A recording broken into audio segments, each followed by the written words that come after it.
The ruins stretched for miles in every direction. Once this city had been beautiful. Tall buildings had touched the sky. Gardens had filled the air with sweet smells. Children had played in the streets while their parents worked and laughed together. That was before the fading came. Now the buildings were broken shells. The gardens were dead. No children played anywhere. The Xelian people were dying, and nobody in the galaxy cared. Taman sat against a crumbling wall, feeling the weakness in his bones. He had been strong once. He had been a warrior, one of the best his people had ever trained. He could fight 10 enemies at once and win. He could run for hours without getting tired. His mind had been sharp like a knife. Now he could barely stand. His muscles felt like water.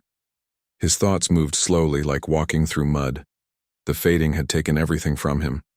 First it took his strength, then his speed, then his mate who died in his arms while he could do nothing to save her. His clan had cast him out when he became too weak to fight. They needed warriors, not dying men who ate food but gave nothing back. Taman did not blame them. In the old days before the fading, he would have done the same. Warriors did not keep the weak around. But these were not the old days. These were the end days. Every Xelian was dying. Some died fast. Some died slow. But everyone died eventually. The other species in the galaxy had put a quarantine around the Xelian worlds. They said it was to protect everyone else from the disease, but Taman knew the truth. The fading was not a disease that spread. It was in Xelian blood, written into their very bones. The quarantine was not to keep the fading in. It was to keep the Xelians in. The galaxy wanted them to die quietly, out of sight. Taman closed his eyes. He was so tired. Maybe today would be the day he finally stopped breathing. Maybe that would be a relief. Then he heard something. A ship. The sound of engines came from above. Taman opened his eyes and looked up. A small spacecraft was landing nearby. It was old and patched with repairs, but it moved smoothly. Someone was here. Someone had broken the quarantine. Pirates, Taman thought. They came sometimes to steal whatever was left in the ruins. He had nothing worth stealing. Maybe they would just shoot him and end his suffering quickly. The ship's door opened. A figure stepped out. He was tall, but not as tall as a Xelian. His body was different too, softer somehow. He wore simple clothes and carried a bag on his back. He walked toward the ruins, looking around with interest rather than fear. A human. Taman had heard of them but never seen one before. They were new to space travel. Most species thought humans were stupid and reckless. They broke things and fixed them in strange ways. They asked too many questions. They went places they should not go. The human walked closer. He had not seen Taman yet. Taman watched him pick through the rubble, scanning things with a small device. A salvager. He was looking for technology to steal and sell. Taman tried to stand up. He wanted to tell this human to leave, to get off his world, but his legs would not work. He fell forward instead, crashing into some broken stones. The human spun around. His hand went to a weapon on his belt, but he did not draw it. He stared at Taman for a moment, then ran toward him. No, Taman thought. Go away. Leave me alone. But the human did not leave. He knelt beside Taman and pulled out a scanner. He waved it over Taman's body, reading the results with a frown on his face. You are very sick, the human said. His voice was strange but understandable. Most species use translation devices. The fading, right? I have read about it. Go away, Taman said. His voice came out as a whisper. Let me die. Not today, the human said. He pulled supplies from his bag. Medicine, water, food bars. My name is Minho. What is yours? Why do you care? Taman asked. Minho shrugged. Because you need help. That is enough reason for me. He gave Taman water. Taman drank without meaning to. His body was too thirsty to refuse. The water was cool and clean. He had not tasted clean water in months. Minho injected something into Taman's arm. Pain medicine, he explained. It will not cure you, but it will make you feel better for now. The medicine worked quickly. The constant pain in Taemin's bones faded to a dull ache. He could think more clearly. He looked at Minho with suspicion. "What do you want from me?" Taemin asked. "Information? Technology? I have nothing." "I want to find the old data vault," Minho said. "The one from before the fading started. I heard it is somewhere in this city." "Why?" "Because I think the answers are there," Minho said. "The answers about what caused the fading, and maybe how to stop it." Taemin laughed. It was a bitter sound. "Stop it? The best minds in the galaxy tried to stop it. Xelian scientists, Forthon doctors, Kellis researchers. Everyone failed. What makes you think a human can do better?" Minho smiled. "Because everyone else gave up. Humans are not very good at giving up. We are too stupid to know when something is impossible." Despite himself, Taemin felt something he had not felt in years. Hope. It was small and fragile, but it was there. "I know where the vault is," Taemin said. "I can take you there, but you need to understand something. The fading is not a disease. It is not something that can be cured with medicine. It is written into our blood, into our genes. It was done on purpose." Minho's expression became serious. "On purpose? By who?" "That is what the vault will tell you," Taemin said. "If you really want to know." Minho helped Taemin stand. Together, they walked through the ruins. Taemin was still weak, but the medicine made it possible to move. He led Minho to an old building that had once been a government center. Most of it had collapsed, but the basement was still intact. They climbed down through the rubble. At the bottom, behind a sealed door, was the vault. Minho used his tools to break the lock. Inside, rows of data storage devices waited in the darkness.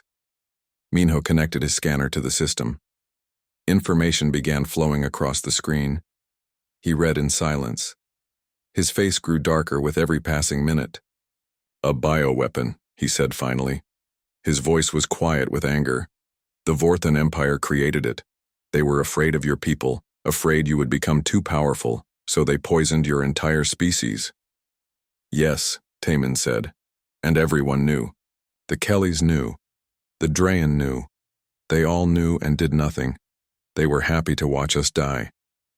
Minho stared at the data. "This is genocide. This is murder on a scale I cannot even imagine." "It is the galaxy you live in," Taemin said. "This is how the strong treat the weak." "No," Minho said. "This is how cowards treat people they fear." He looked at Taemin. "I can fix this." "You cannot. I can try. Let me try." Minho's eyes were intense. "Come with me to my ship. Let me study your genetics. Let me try to undo what they did to you." "Why?" Taemin asked again. "Why do you care so much?" Minho was quiet for a moment. Then he said, "Because somebody should. Because this is wrong. Because I cannot just walk away and pretend I did not see." He held out his hand. "Will you trust me?" Taemin looked at the human's hand. He thought about his mate dead in the ground. He thought about his clan scattered and dying. He thought about his world, broken and empty. He had nothing left to lose. And maybe, just maybe, this crazy human could do what nobody else could. Taemin took Minho's hand. "My name is Taemin," he said, "and yes, I will trust you." The inside of Minho's ship was strange to Taemin. Everything was mismatched. Parts from different ships and different species had been welded together. Nothing looked right, but somehow it all worked. That seemed to be the human way of doing things. Minho had turned part of his cargo bay into a medical lab. Equipment hummed and beeped. Screens showed complex data that changed every second. Minho sat at a workstation, studying the genetic code of the bioweapon that was killing Taemin's people. "This is brilliant and terrible at the same time," Minho said. He did not look away from his screens. "Whoever made this understood Xelian genetics perfectly. They wrote the weapon right into your DNA. Every time your cells divide, they spread the poison a little more. It is designed to be permanent." Taemin lay on a medical bed nearby. He felt weak again. The pain medicine was wearing off. "So you see now," There is no cure. There never was. There is no cure in the way the galaxy thinks about cures, Minho said. They tried to delete the bad code from your DNA, but you cannot just delete it. It is woven too deeply. Every time they tried to cut it out, they damaged something else important. Then what will you do differently? Minho finally turned to face him. I am not going to delete anything. I'm going to add something new. Something that can fight the weapon from the inside. What new thing? There is nothing in the galaxy that can do that. Human DNA, Minho said simply. Taman stared at him. That is insane. You cannot mix human and Xelian genetics. They are completely different. It would kill me faster. Maybe, Minho admitted. Or maybe it will work. Human DNA is strange.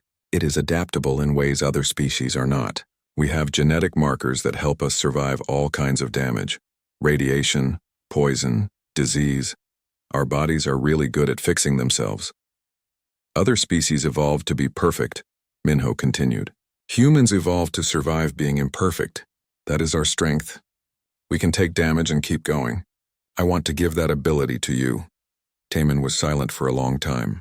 Then he said, How much will it hurt? Minho did not lie to him. A lot. I will not pretend this will be easy. Your body will fight the changes. It will feel like dying. Multiple times. But I will be here the whole time, and I will not let you die. When do we start? Right now, Minho said. The first injection felt like fire in Taman's veins. He screamed. His body convulsed on the table. Minho held him down, monitoring the readings, adjusting the treatment in real time. Your immune system is rejecting it, Minho said. I need to suppress your immune response while the new DNA integrates. More injections. More pain. Taman felt like his body was tearing itself apart from the inside. He lost track of time. Hours blended into days. Sometimes he was unconscious. Sometimes he wished he was unconscious but remained awake, feeling everything. Minho never left. He slept in a chair beside the medical bed.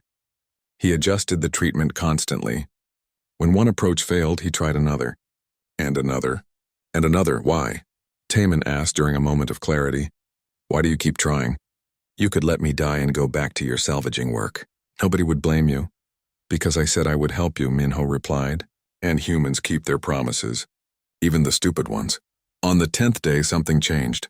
The pain began to fade. Taman's body stopped fighting. The monitor showed stable readings for the first time since the treatment began. Minho leaned over the screens, hardly daring to believe what he was seeing. It is working.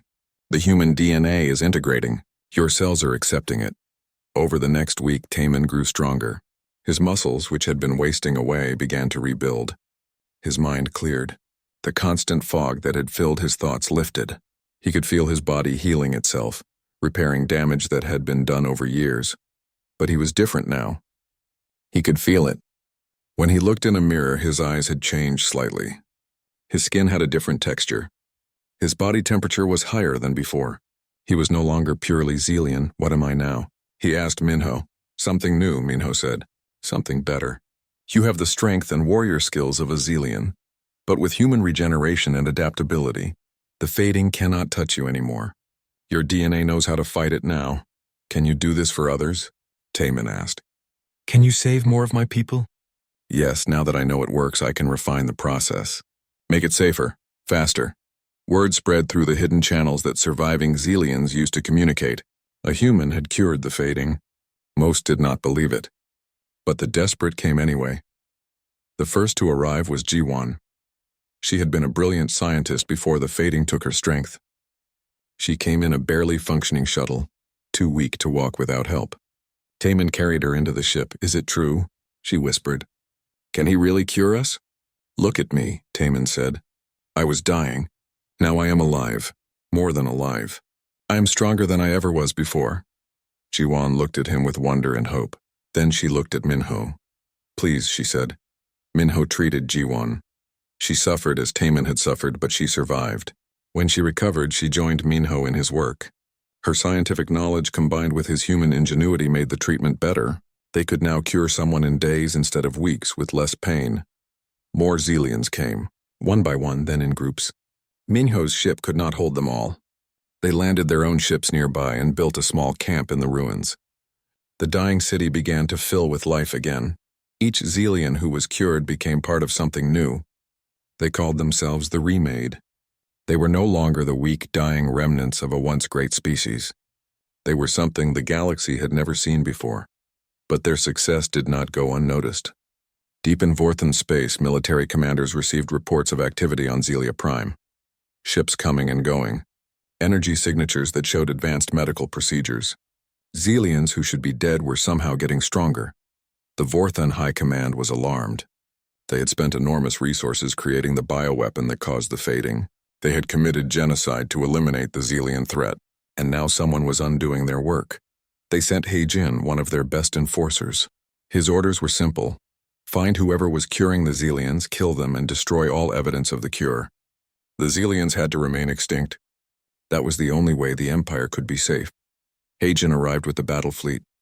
His ships dropped out of faster-than-light travel at the edge of the Xelian system.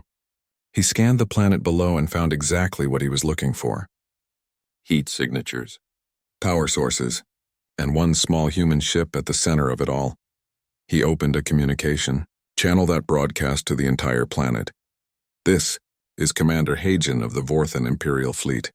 The human called.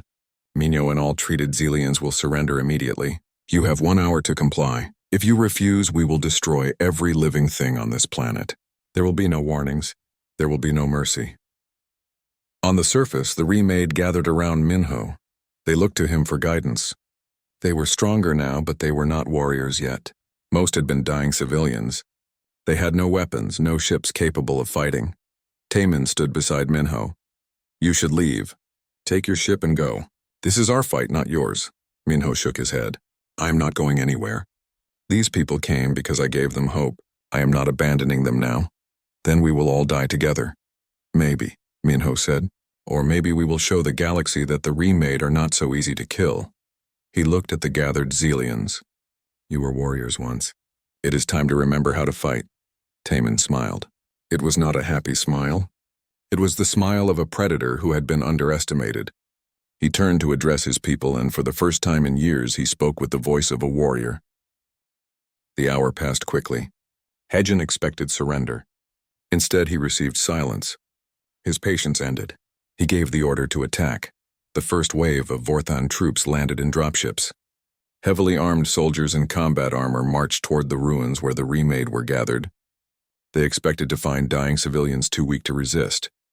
What they found was something else entirely. Taemin led the ambush. He moved faster than any Vorthan soldier could track. His enhanced body gave him speed and strength beyond what he had possessed even in his prime. He tore through the first squad before they could raise their weapons. Other Remade attacked from the ruins. They used guerrilla tactics, hitting fast and disappearing. They took weapons from fallen enemies and turned them against the next wave. They set traps. They used the terrain to their advantage. Minho coordinated the defense from a command post. He had no military training, but he had studied human military history. He knew about asymmetric warfare. He knew how weaker forces could defeat stronger ones through creativity and determination. Do not fight them head-on, he told the Remade. You are faster and stronger than they are, but they have more soldiers and better equipment. Hit them where they are weak. Destroy their supply lines. Take out their commanders. Make them afraid to leave their ships. The Remade learned quickly. They adapted. They improvised. They remembered their warrior heritage and combined it with human tactics. The result was devastating. He-Jin watched the battle from his flagship. His first wave was destroyed. His second wave barely made it back to their ships. He could not believe what he was seeing. These were supposed to be dying Xelians. How could they fight like this? He called for reinforcements. The Vorthan Empire sent more ships. The Drayan Federation and Kelly's Collective, worried about a Xelian resurgence, sent their own forces. Within weeks, a massive armada surrounded Xelia Prime, but word of the fighting had spread across the galaxy. Other oppressed species heard that someone was standing up to the great powers and winning. They began to pay attention. Suman was a Wren, a species enslaved by the Drayan Federation. She had spent 20 years fighting a losing resistance war. When she heard about the Remade, she brought her ships and her fighters to Xelia Prime. She met with Minho in the ruins. I do not trust humans, she said bluntly. But my enemy is surrounding this planet. That makes you my ally. Fair enough, Minho said. Can you fight? I have been fighting my whole life. The question is, can you win? I do not know, Minho admitted. But we are going to try. And if you want, I can offer you the same thing I offered the Zelians. Freedom from whatever poisons your people. The chance to be remade into something stronger. Suman studied him carefully. Then she made her decision. More came. Doyen was a Calyx, a peaceful engineer whose world had been annexed by the Kellis Collective. He brought technical knowledge. He studied Minho's improvised weapons and made them better. He built defenses. He created new technologies by combining human creativity with alien engineering. The Remade grew stronger. They were no longer just Zelians. They were a coalition of the abandoned, the exploited, the species the galaxy had written off as worthless, and they were angry. The siege of Zelia Prime lasted months. The orbital blockade was complete. No supplies could get through. The Remade had to survive on whatever they could salvage from the ruins or grow in makeshift farms. But they held. Every time the enemy landed troops, the Remade destroyed them. When the enemy bombed from orbit, the Remade hid in underground bunkers. When the enemy tried to cut off their water, Doyen built machines to extract it from the air. Hagen grew desperate. His superiors were demanding results. The longer the siege lasted, the more it looked like the mighty Vorthan Empire could not defeat a handful of refugees. It was humiliating. He decided to take direct action. He assembled an elite strike team and led them personally to the surface. Their mission was to find and kill Minho. Without the human, the Remade would fall apart. Hagen was a skilled warrior. He had trained his entire life for combat. He had killed hundreds of enemies. He expected Minho to be an easy target. Humans were not known for being warriors. He was wrong. The strike team found Minho in an old weapons facility that the Remade had converted into an armory. Hagen entered confidently, his weapon raised. Minho stood in the center of the room alone. "You must be Hagen," he said calmly. "I have been expecting you." "You should have surrendered when you had the chance," Hagen said. "Now you die." "Probably," Minho agreed. "But not today." Hagen fired. Minho was already moving. He threw something small that exploded in a flash of light and noise. Hagen's soldiers were momentarily blinded. In that moment, the walls erupted. Taemin and a dozen Remade warriors attacked from hidden positions. The fight was brutal and short. Hagen's elite soldiers fell one by one. He found himself alone, surrounded by enemies. Hagen fought well. He wounded 3 Remade before Taemin disarmed him. The Zelian warrior held a blade to Hagen's throat. "Wait," Minho said. "Do not kill him." "He came here to kill you," Taemin said. "Yes, but dead he is just a body. Alive he is something more useful." Minho looked at Hagen. "You serve the Vorthan Empire. You follow orders. You believe you are doing the right thing, but I have something to show you."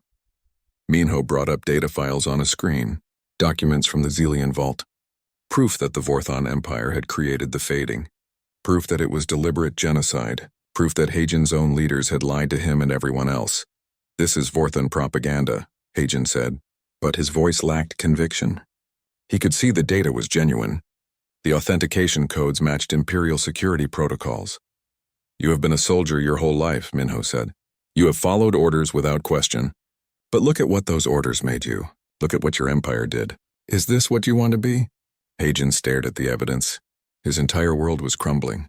Everything he believed in was a lie. "What do you want from me?" he asked quietly. "I want you to choose," Minho said. "You can go back to your empire and continue serving murderers. Or you can stay here and help us fix what they broke. You can be remade just like the Zelians. You can be part of something better. Why would you trust me? Because everyone deserves a second chance. Even people who came here to kill me." Hagen looked around at the Remade. They were watching him with suspicion and anger. He had come here as their enemy. But Minho was offering him something his own empire never had. A choice, a chance to be something other than a weapon. "I need time to think," Hagen said. "Take all the time you need," Minho said. "But think fast. Your fleet is preparing for a final assault. They will throw everything they have at us. When that happens, you need to decide which side you are on." 3 days later, the assault began. Every ship in the Armada opened fire at once. The sky above Zelia Prime burned with weapon fire. The Remade retreated into their deepest bunkers. Then something unexpected happened. One of the Vorthan command ships suddenly stopped firing. Its weapons turned on the ships beside it. Chaos erupted in the enemy fleet. Hagen had made his choice. He had seized control of his own ship and turned it against the empire he had served. It was not much, one ship against hundreds, but it was enough to create an opening. The Remade launched their counterattack. They had been preparing for this moment. Hidden ships lifted off from concealed locations.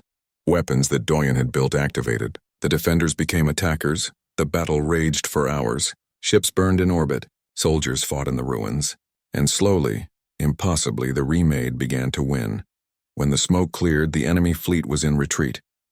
The siege of Zelia Prime was broken. The galaxy watched in shock as the species they had condemned to death emerged victorious. The Remade had proven they could not only survive, they could fight back, and they were just getting started. Victory at Zelia Prime changed everything. News spread across every inhabited system. The species that had been written off as dead had defeated 3 of the most powerful military forces in the galaxy. The impossible had happened. Minho knew they could not stop now. Victory meant nothing if they stayed defensive. The great powers would regroup and return with even larger forces. The Remade had to take the fight to their enemies. "We need to go on the offensive," Minho told the Council of Remade leaders. Tamin, Jiwon, Sumin, Doyun, and now Haijin sat around a salvaged table in what had once been a government building. "We barely survived the siege," Jiwon said. "Our forces are exhausted. Our supplies are low. How can we possibly attack?" "Because we have something they do not have," Minho replied. "We have the truth, and we have momentum. Every day we wait, they grow stronger and we grow weaker. But if we strike now, while they are confused and afraid, we can liberate entire systems before they realize what is happening." "He is right," Haijin said. Everyone looked at him with suspicion. He was still new to the Remade, still proving himself. "I know how the Empire thinks. They believe they lost here because of bad planning or weak commanders. They do not understand yet what you really are. If you attack now, you can use their arrogance against them." "What do you suggest?" Taemin asked. "We liberate the Ren colonies first," Sumin said. Her people had suffered under Drayan rule for generations. "My people are ready to fight. They just need weapons and leadership. And after that, the Calyx worlds," Doyun added quietly. "My people are pacifists, but even we have our limits. Show them they can be free, and they will help you." The plan was set. The Remade would become liberators. They would not conquer. They would free oppressed species and offer them the same choice Minho had offered Taemin. Join us and be remade. Fight with us and be free. The fleet that left Zelia Prime was small, but determined. They hit the first Ren colony with surgical precision. They destroyed the Drayan garrison before it could call for help. They armed the local population. Within hours, the colony was free. Then they moved to the next colony, and the next. Each victory brought more recruits. Ren fighters joined the fleet. They knew their own systems better than any outsider. They knew where the Drayan kept their weapons, their supplies, their weaknesses. Sumin led many of the ground assaults. She was fierce and fearless. Her people loved her. They would follow her anywhere. And she made sure that every freed colony governed itself. The Remade did not replace one master with another. News of the liberation campaign reached the Calyx worlds. Doyen broadcast a message to his people. He told them that freedom was possible. He told them that the Remade would help them if they were willing to help themselves. The Calyx had always been peaceful. They did not like violence, but they also did not like being slaves. When the Remade arrived to liberate the first Calyx world, they found the population had already risen up. They had sabotaged Kelly's equipment. They had locked Kelly's administrators in their own buildings. They were ready. The Remade helped secure the planet. Then Minho offered the Calyx the treatment. Many accepted. They were remade not as warriors, but as the best versions of themselves. Calyx engineers became even more brilliant. Calyx doctors gained the ability to heal injuries that had been impossible before. The movement grew. Species that had never worked together before now fought side by side. The remade fleet expanded. Captured enemy ships were repaired and repurposed. Doyen designed new weapons that combined the best technology from multiple species. But success brought attention.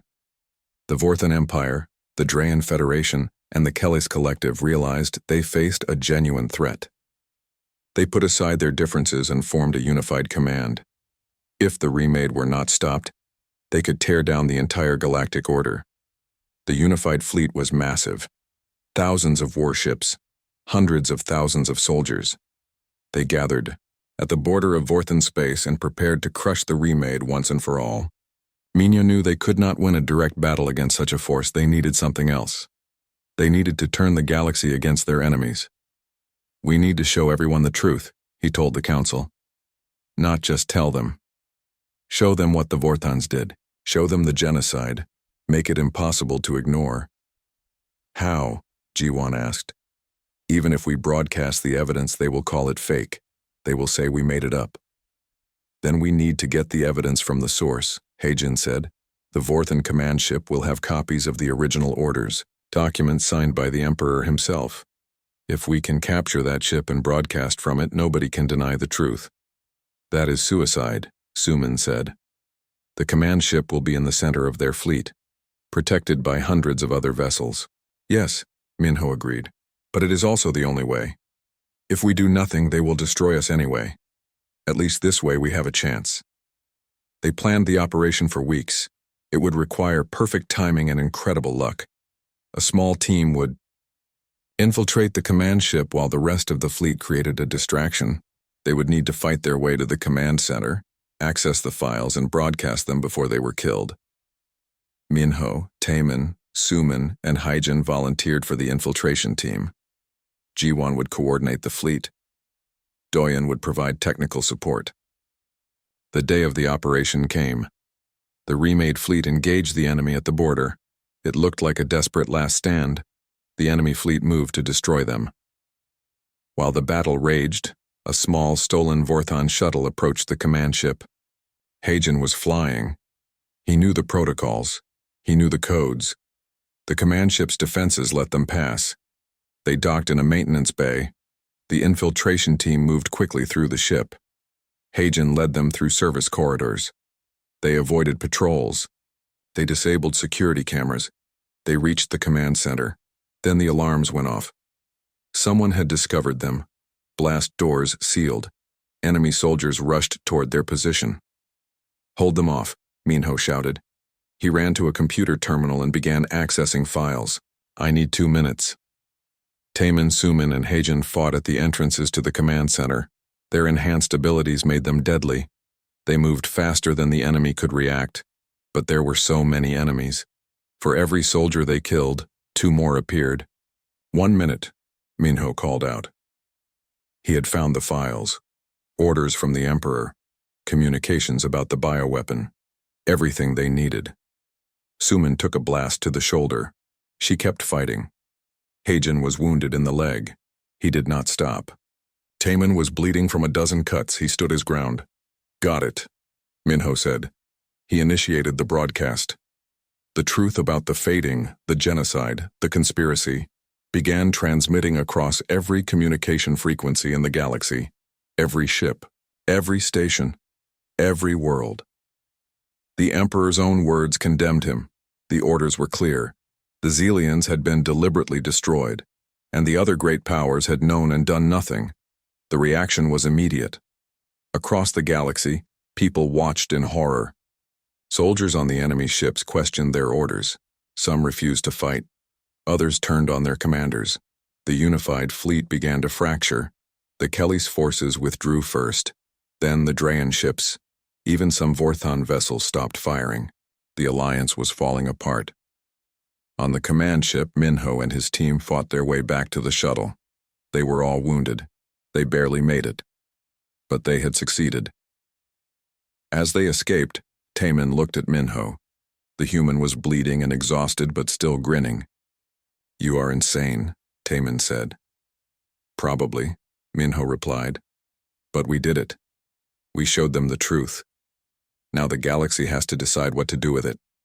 The Remade fleet regrouped. The enemy was in chaos. The war was not over. But for the first time, victory seemed possible. The galaxy was watching. The galaxy was listening. and the galaxy was starting to understand that the Remade were not the enemy. The real enemy wore crowns and sat on thrones and called themselves civilized while committing atrocities. The broadcast changed everything. Within days, protests erupted on hundreds of worlds. Species that had been neutral declared support for the Remade. The galactic order that had existed for centuries was crumbling.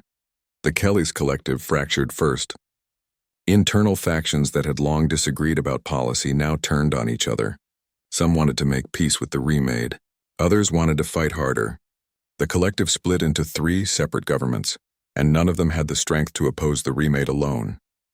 The Drayan Federation lost control of its colonies.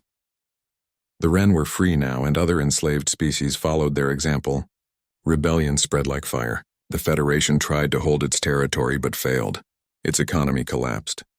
Its leaders fled into exile. Only the Vorthan Empire remained. The Emperor refused to surrender. He gathered what forces remained loyal to him and retreated to Vorthan Prime, the imperial capital. He would make his last stand there. The Remade fleet followed. They had come too far to stop now. The Emperor had to answer for his crimes. The species he had tried to destroy would be the ones to bring him to justice. The battle for Vorthan Prime was the largest in galactic history. The Emperor commanded a defense fleet of over 2,000 ships. The Remade brought 3,000, drawn from dozens of species. The entire Liberation Fleet had joined them for this final confrontation. Minho commanded from the bridge of a captured Vorthan dreadnought. They had renamed it the Defiance. It was fitting. Everything about the Remade was an act of defiance against those who said they could not exist, could not fight, could not win. All ships, this is Minho, he broadcast to the fleet. Today we end this.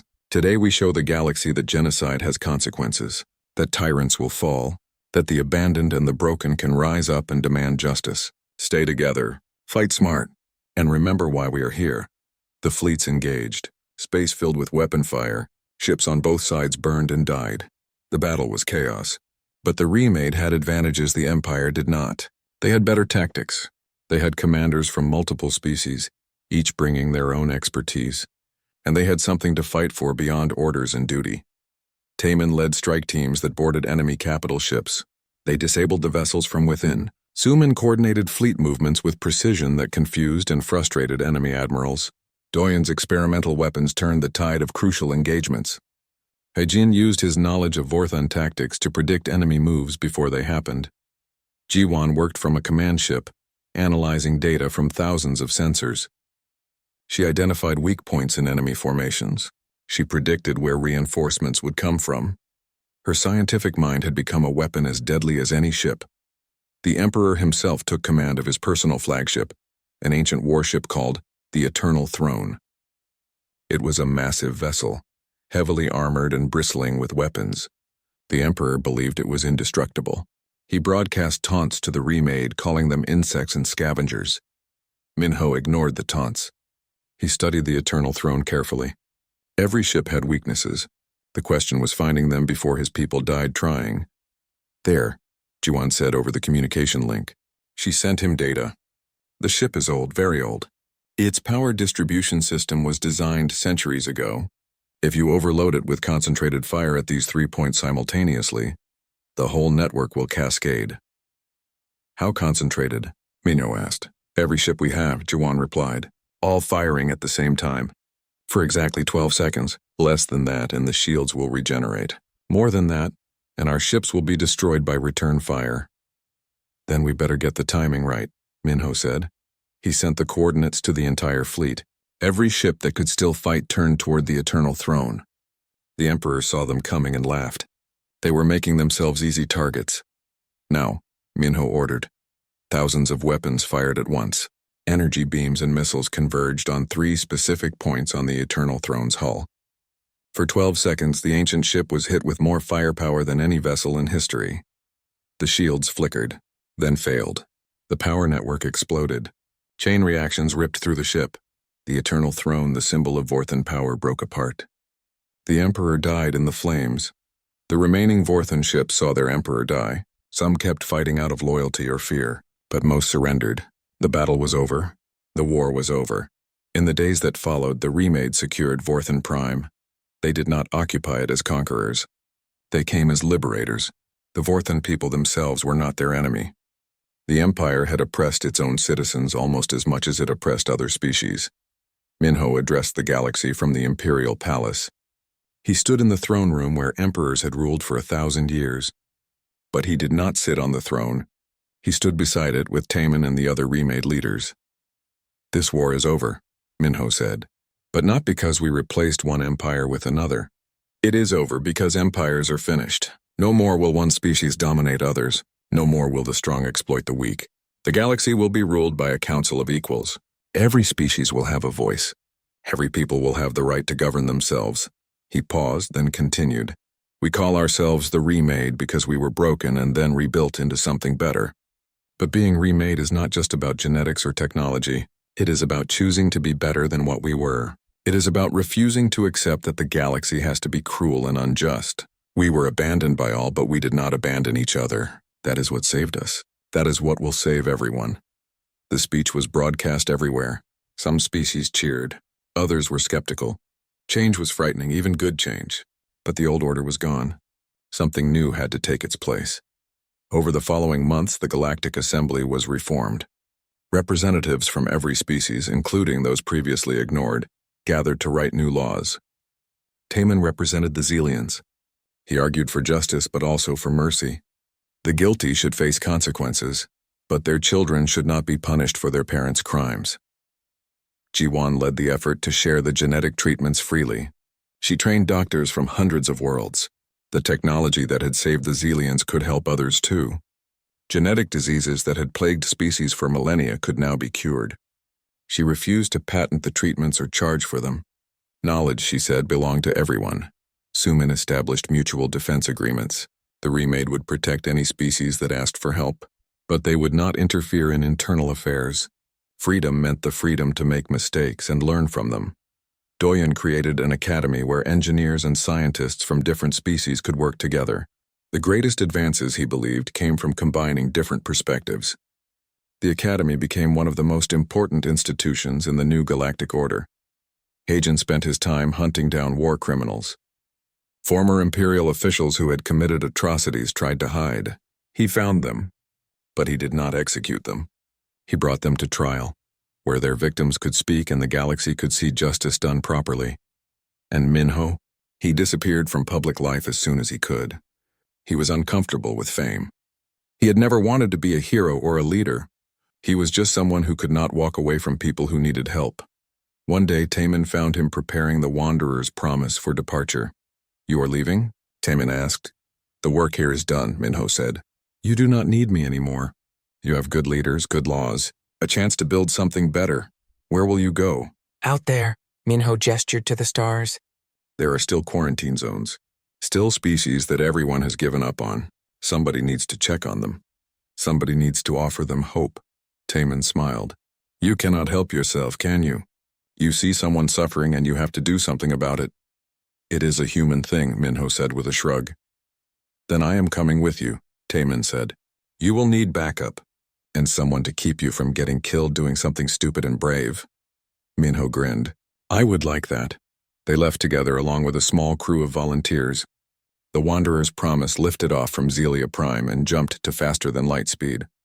Behind them, the Remade built their new civilization. Ahead of them, unknown worlds waited. The galaxy had learned an important lesson.